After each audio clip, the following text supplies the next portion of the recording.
رات گئے Donald Trump نے ایک بہت بڑی اناؤنسمنٹ کر دی، بہت بڑا اعلان کر دیا کہ اب جنگ ختم اور ساڑی بس ہو گئی ہے۔ ناظرین، جب دنیا کی بڑی طاقتیں ایک دوسرے کے آمنے سامنے کھڑی ہوں تب ہر فیصلہ صرف ایک بٹن کے دبانے پر ہو سکتا ہے، اور حالیہ دنوں میں مشرق وسطی کی صورتحال نے پوری دنیا کی سانسیں روک دی تھی۔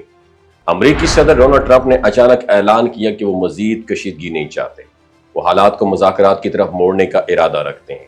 انہوں نے بظاہر جنگ بندی کا اعلان کر دیا، لیکن حیرت انگیز طور پر صرف 2 دن کے بعد امریکہ نے دنیا کے مہنگے ترین جنگی طیارے حرکت میں لا کر ایران کے اندر جو مخصوص ٹارگٹ تھے اس پر بمباری کر دی، اور یہ تضاد پوری دنیا کے تجزیہ نگاروں اور سیاستدانوں کے لیے ایک نیا سوال چھوڑ گیا: کیا آخر امریکہ کا اصل ارادہ کیا ہے؟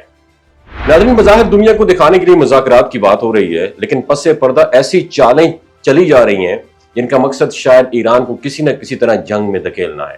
اور ٹرمپ کا طریقہ کار کچھ یوں بن چکا ہے کہ ایک ہاتھ سے زیتون کی شاخ دکھانا اور دوسرے ہاتھ میں تلوار تھامنا، اور اس طرح کے رویے نے دنیا بھر میں امریکہ کی نیت پر کویسچن مارک کھڑے کر دیے ہیں۔ اور دوسری طرف ایران نے بھی نہایت محتاط اسٹریٹجی اپنائی ہے۔ ایران نے براہ راست بڑے حملے سے اوائڈ کیا، لیکن اپنی جوابی کارروائی میں ایسی فوجی مراکز کو نشانہ بنایا جو کم سے کم جانی نقصان کا سبب بنے، کیونکہ ایران جانتا ہے اگر وہ کھل کر بھرپور حملہ کرتا تو امریکہ اور اس کے اتحادی اسے مکمل جنگ میں دھکیل دیتے۔ اس لیے ایران نے ایسا رسپانس دیا جو اپنی عوام کو بھی مطمئن کرے اور دنیا کو بھی یہ تاثر دے کہ وہ بدلہ لینے کی طاقت رکھتا ہے مگر جنگ نہیں چاہتا۔ اس پورے صورتحال میں ایک اور پہلو بھی بہت امپورٹنٹ ہے، وہ ہے اسرائیل کا رول۔ کئی مبصرین کے مطابق اسرائیل مسلسل کوشش کر رہا ہے کہ امریکہ اور ایران کے درمیان مکمل جنگ چھڑ جائے، اور اسرائیل بھی اچھی طرح جانتا ہے کہ اگر امریکہ ایران کے خلاف جنگ چھڑتا ہے تو اسرائیل کو نہ صرف خطے میں کھلی چھوٹ مل جائے گی بلکہ ایران کی طاقت بھی کمزور ہو جائے گی، جو اسرائیل کے لیے ایک بہت بڑی کامیابی تصور ہوگی۔ اور اسی وجہ سے پس پردہ اسرائیل کی لابی امریکی پالیسی پر بھرپور اثر انداز ہو رہی ہے، اور ڈونلڈ ٹرمپ کے اس انداز پر دنیا کے کئی ممالک نے تحفظات کا اظہار بھی کیا ہے۔ جب ایک ملک کا سربراہ پہلے جنگ بندی کا اعلان کرے پھر چند دن بعد خطرناک اٹیک کر دے تو یہ دنیا کے سفارتی اصولوں اور اخلاقیات کے بھی خلاف سمجھا جاتا ہے۔ اس سے نہ صرف خطے میں بے یقینی بڑھے گی بلکہ عالمی مارکیٹ، تیل کی قیمتیں اور سٹاک مارکیٹس بھی ہل کر رہ جاتی ہیں۔ اور اصل مسئلہ پتہ کیا ہے کہ اگر مذاکرات واقعی مقصد ہوتے تو ماحول کو پرسکون کرنے کے لیے اقدامات کیے جاتے، نہ کہ حملوں کے ذریعے دوسرے فریق کو دیوار سے لگانے کی کوشش کی جاتی۔ دنیا میں امن قائم کرنے کے لیے طاقت سے زیادہ سمجھداری اور مخلصانہ رویہ درکار ہوتا ہے، لیکن بدقسمتی سے طاقتور ممالک اکثر اپنے سیاسی اور معاشی مفاد کے لیے ایسے اقدامات کرتے ہیں جو پوری دنیا کو خطرے میں ڈال دیتے ہیں۔ لیکن پوری دنیا اس وقت حیران رہ گئی جب رات گئے اچانک وائٹ ہاؤس نے ایک غیر متوقع اعلان سامنے آیا ان کا۔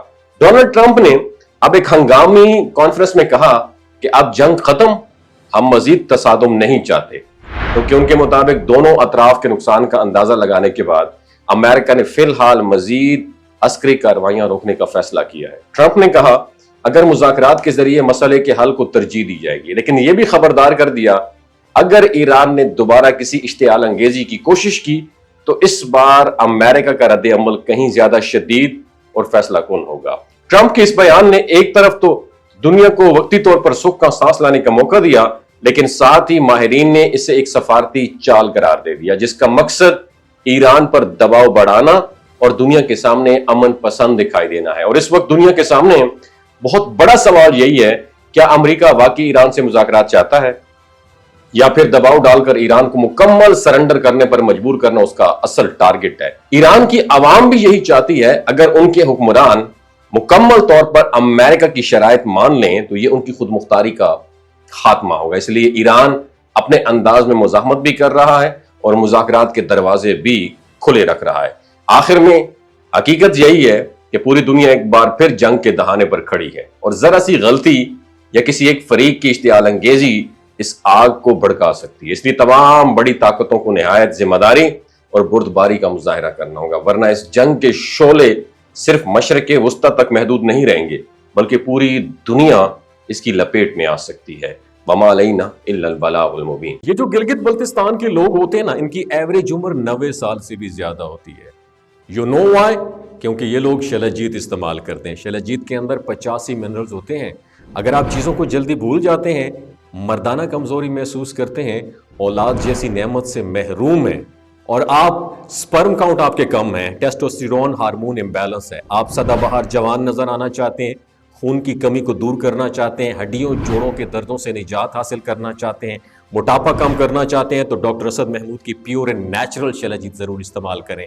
ایک بات آپ نے دماغ کی کھڑکیوں کو کھول کے اپنی سننی ہے، ہمیشہ آرگینک اور قدرتی چیزوں کا استعمال کریں، کیمیکل والے فوڈ سپلیمنٹ خدا رہا استعمال نہیں کرنے۔ اگر آپ ڈاکٹر اسد محمود کی پیور اینڈ نیچرل شلجیت کو آرڈر کرنا چاہتے ہیں، نیچے دیے گئے نمبر پر واٹس ایپ کریں۔